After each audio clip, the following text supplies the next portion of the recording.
Recently, while I was reading a story in the Wall Street Journal, I learned that I am a millennial.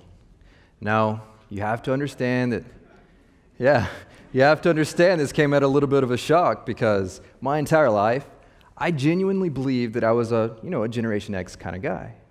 So as I'm reading this journal article, I did what, any Generation Xer worth his salt would have done, and I said, okay, Wall Street Journal, you've got me all wrong, see, because I'm not a millennial. I'm not addicted to social media. I don't, binge watch Stranger Things. I don't wear skinny jeans. And for heaven's sakes, I didn't even meet my wife on Tinder. There's no way that I qualify as a millennial, right?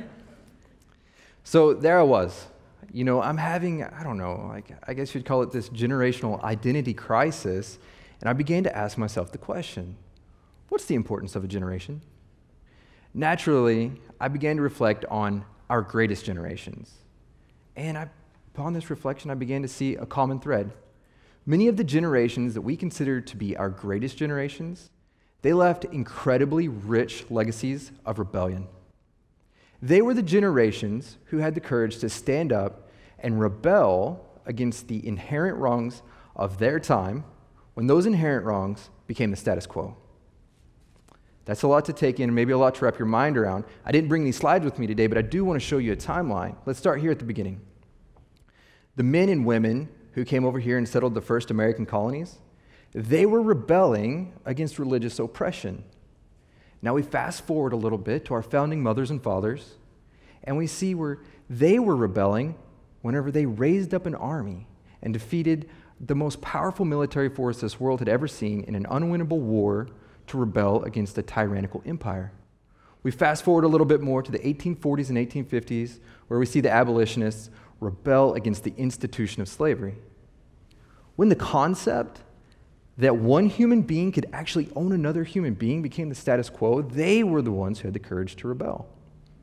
Let's fast forward again, this time about 100 years, where we see the men, women, and children of the civil rights movement rebel against the institution and the woes of institutionalized racism. So I'll repeat the premise. Many of the generations that we consider to be our greatest generations are the ones who had the courage to rebel against the inherent wrongs of their time when those wrongs became the status quo.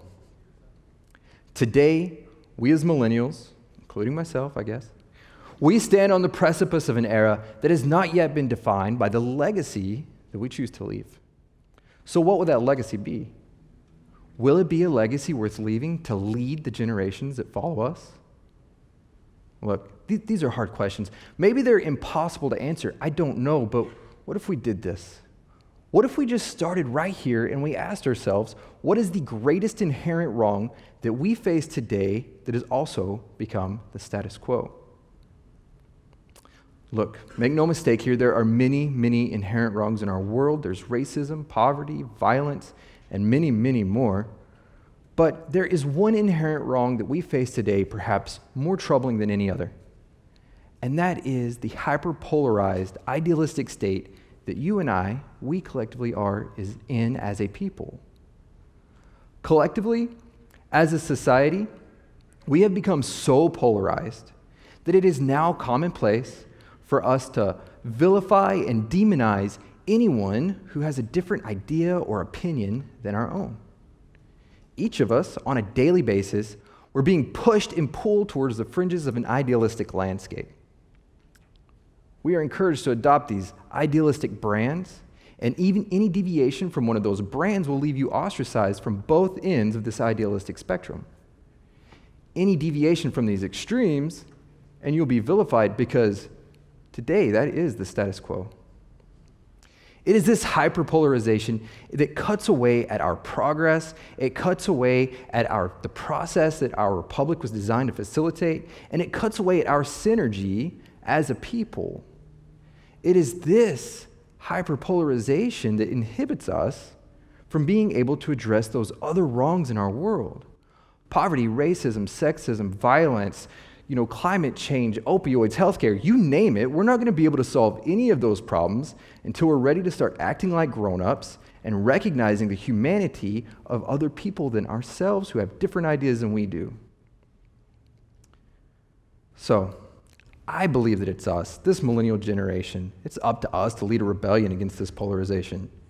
It's up to us to throw up our hands and say, hey, look, I get it. We are a generation mixed. We are both black and white, liberal and conservative, straight and gay, religious and agnostic, and most of all, we are also right, and probably more likely and more often than we would like to admit, man, sometimes we can be wrong. So let it be us. Let it be our generation that leads a rebellion against this polarization. Let it be us that recognizes there is no individual group or set of beliefs that controls the market on good ideas. Let it be us that leads the generations to follow into an era where this inherent wrong is no longer the status quo. Thank you.